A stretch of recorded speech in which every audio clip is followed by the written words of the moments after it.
신명기 말씀은 어제 말씀을 드린 것처럼 이 모세 때 기록된 것이 아니라 훨씬 후대에 나라가 남유다가 멸망할 기운이 돌 때 이미 그때 나라가 기울어진 상태에서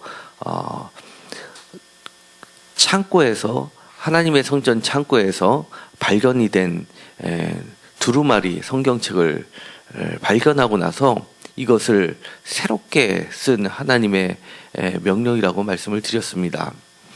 특별히 그러다 보니까 이 신명기에는 다른 모세 오경에 나와 있는 것 또는 구약에 나와 있는 것처럼 그것보다 훨씬 강조되는 말씀이 있습니다. 바로 오늘 우리가 신명기 4장 40절에 읽었던 아주 단순한 단어입니다. 오늘이라는 단어를 아주 신명기에선 자주 나오는 단어입니다. 오늘 내가 내게 명령한 여호와의 규례와 명령을 지키라 라고 하면서 그것을 지킬 경우에는 영생한다 이렇게 얘기합니다. 한없이 오래 산다라는 말을 이렇게 하고 있습니다. 핵심적인 말씀은 바로 오늘이라는 단어입니다. 이 신명기는 출애굽에 있는 시내산 계약을 다시 오늘날 우리가 사는 사람들에게 새롭게 고쳐서 재해석한 하나님의 명령이라는 겁니다. 그러다 보니까 신명기 5장에 가서 이렇게 구체적으로 설명을 하고 있습니다.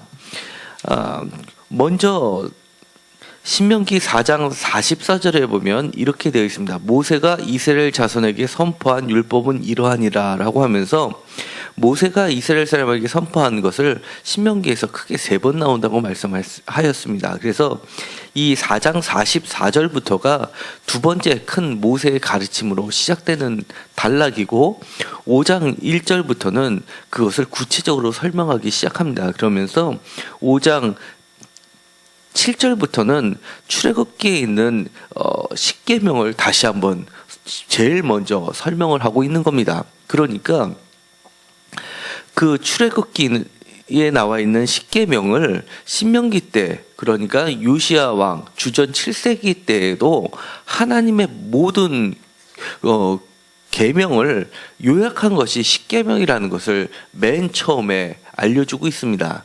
그러면서 이 십계명을 다시 한번 선포하기 전에 서론적으로 얘기한 것이 바로 5장 1절부터 6절까지 있는 말씀입니다. 여기서 매우 중요한 말씀이 2절입니다. 2절과 3절을 다 같이 읽도록 하겠습니다. 우리 하나님 여호와께서 호렙산에서 우리와 언약을 세우셨나니 이 언약은 여호와께서 우리 조상들과 세우신 것이 아니요 오늘 여기 살아있는 우리 곧 우리와 세우신 것이라. 2절과 3절에서도 이렇게 반복하는 단어가 우리의 눈길을 끄는 단어가 있습니다. 바로 우리라는 단어입니다. 우리 하나님 여호와께서 우리와 언약을 세우셨으니 우리 조상들과 오늘 여기 살아있는 우리 곧 우리와 세우신 것이다 라고 이야기합니다. 조상들과 세운 것이 아니라 우리 조상들과 오늘 여기 살아있는 우리를 비교하면서 오늘 우리에게 세우신 계약이라는 겁니다. 사실은 십계명은 우리가 너무나 잘 알고 있습니다. 구약에서 크게 계약 법전이라고 그러면 출애굽기에 나와 있는 시내산 법전을 이야기하고 또 한 가지는 이렇게 신명기에 나와 있는 신명기 법전 두 가지로 갈라진다고 말씀을 드렸습니다. 그런데 오늘 이 신명기를 듣는 사람들은 출애굽기에 나와 있는 시내산에서 계약을 맺었었던 조상들이 아닙니다. 이들은 시내산에서 어떻게 맺어졌는지를 눈으로 목도하지 않은 자들입니다. 그럼에도 불구하고 오늘 신명기에서는 이렇게 얘기합니다. 우리 조상들과 세운 것이 아니라고 이야기합니다. 오늘 여기 살아있는 우리야 하나님께서 직접 세우신 것이라고 강조를 하고 있는 겁니다. 이것은 우리가 오늘날 성경책을 보는 데 있어서 커다란 지침이 되는 겁니다. 만약에 이것을 놓친다고 그러면 사실 오늘날 우리가 성경책을 읽는 의미도 없고 하나님께 나와서 이렇게 교회에서 목회자를 통해서 말씀을 배울 이유도 없는 겁니다. 바로 언제나 하나님께서는 선포되는 말씀을 통해서 오늘 나와 계약을 새롭게 맺어주시고 새로운 약속을 맺어주시는 것이라는 것을 반드시 기억하기 바랍니다. 이 하나님이 우리와 맺어주신 이 약속은 중요한 단어는 우리라는 단어와 함께 4장 40절에 오늘이라는 단어입니다. 세상에선 중요한 것이 귀한 것이 3개 있다고들 흔히들 얘기합니다. 첫 번째는 황금입니다. 그 다음에 두 번째는 소금이라고 합니다. 그리고 마지막 중요한 거 금은 바로 지금이라고 합니다. 지금 오늘이 중요한 겁니다. 사실은 지금 오늘 우리가 어떠한 자세와 어떠한 생각으로 갔느냐에 따라서 우리의 미래는 달라지기 때문입니다. 성경은 나중 우리가 죽어서 하나님 나라에 가는 하늘나라의 것을 이야기하지만 그렇지만 결코 오늘이 없는 먼 미래를 이야기하지 않습니다. 하나님께서는 그리고 예수님께서는 오늘 내가 어떤 관계를 가지고 하나님과 사느냐에 따라서 미래는 이미 결정되었다라고 이야기를 하는 겁니다. 구원이 이미 이루어졌다고 얘기하지 이렇게 구원이 내일 가서 바뀔 수도 있다라고 이야기하고 있는 것이 아닙니다. 오늘 내가 어떠한 마음을 가지고 대하는지 그것을 주님께서는 한마디로 요약을 해주십니다. 뭐냐면 나를 먹으라고 이야기합니다. 요한복음 6장 35절에 보면 이렇게 이야기를 하고 있습니다. 요한복음 6장 35절을 다 같이 읽도록 하겠습니다.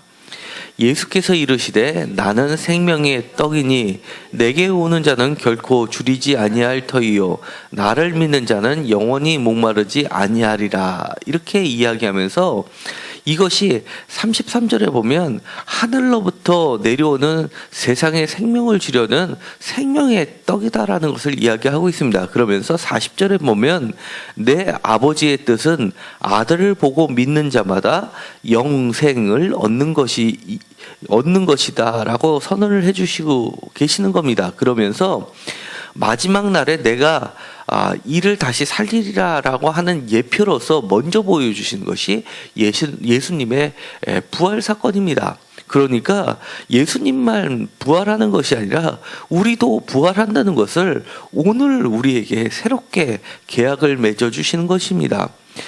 39절에 보면은 이렇게 이야기합니다.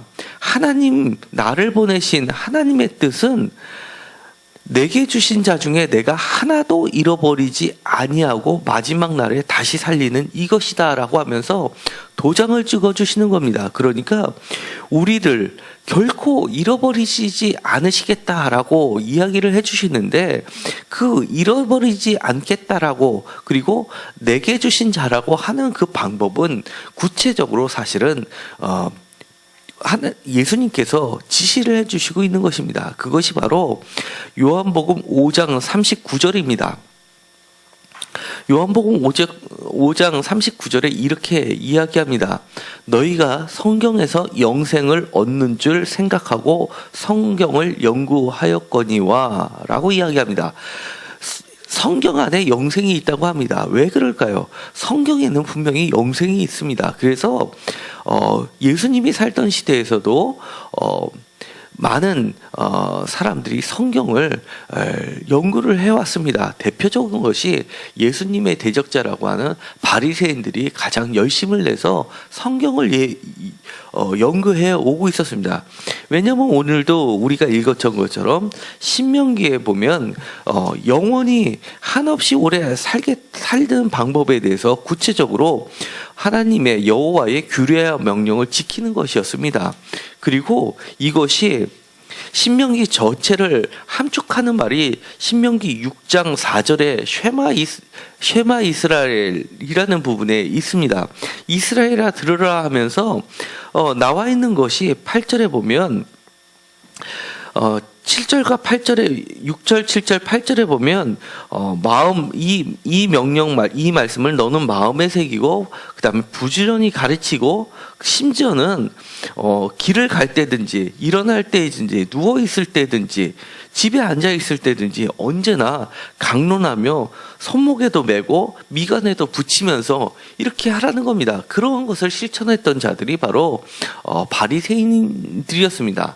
그러니까 바리새인들이 이렇게 하나님의 말씀을 따라서 성경을 연구하고 있었는데 그런 약속을 예수님께서 새롭게 해주신 것이 있습니다. 바로 나를 믿는 것으로 아주 간략하게 선언해 주신 겁니다. 그러면 우리가 예수님을 믿는다는 게 어떤 것일까요? 단순히 생각만으로 예수님을 믿는 것일까요? 예수님은 결코 그렇게 얘기하지 않고 있습니다. 예수님은 오늘 우리가 보았던 것처럼 나를 먹으라고 이야기합니다. 나를 먹고 살라고 이야기합니다.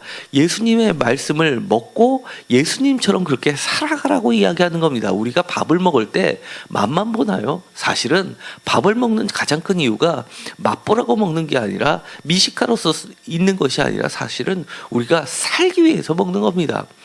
살기 위해서 먹는 것이 배제된 나머지 것들은 사실은 의미가 없는 것입니다. 그것이 기본이 되고 나서 그 다음에 나머지들이 있는 겁니다. 우리는 하나님의 말씀을 취미로 이런 새로운 이야기거리가 있거니 또는 지혜가 있거니 지식이 있거니라고 성경 말씀을 그렇게 우리의 유익거리로 읽어서는 안 된다는 것을 말하고 있습니다. 신명기는 철저하게 이야기합니다. 오늘 너희가 살고 싶으냐? 그러면 하나님의 말씀을 먹으라고 이야기합니다. 예수님도 그 하나님의 신명기의 말씀을 먹었기 때문에 광야에서 이르는 3가지 시험을 전부 신명기의 말씀으로 다 이겨내셨던 겁니다. 첫 번째 것, 두 번째 것, 세 번째 것의 시험이 신명기 6장과 8장에 있는 말씀으로 다 이겨냈던 것을 우리는 보게 됩니다. 다시 한번 신명기를 통해서 우리가 하나님 앞에 오늘 서는 자가 되십시오. 이 성경 말씀이 2000년 전에 기록된 말씀이라고 과거의 것을 지지되지 마시고 바로 오늘 나와 맺어진 새로운 언약이라고 생각을 하십시오.